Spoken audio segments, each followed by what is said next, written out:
काल आषाढी एकादशी होती आणि पनवेलच्या बजरंग दलाच्या कार्यकर्त्यांना एक खबर मिळाली की तळोजामध्ये गायीची कत्तल केली जाणार आहे। त्यामुळे कायद्याप्रमाणे ते पोलीस स्टेशनला गेले, तिथून त्यांनी पोलिसांना सोबत घेतलं आणि तळोजातल्या त्या मोहल्ल्यामध्ये आपले गोरक्षक गेले।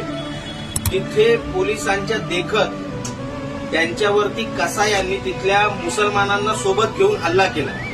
हे सगळं पोलिसांच्या देखत झालं, परंतु अजूनही त्या कसायांच्या विरोधात, त्या मुसलमानांच्या विरोधात कोणतीही कारवाई करण्यात आलेली नाही।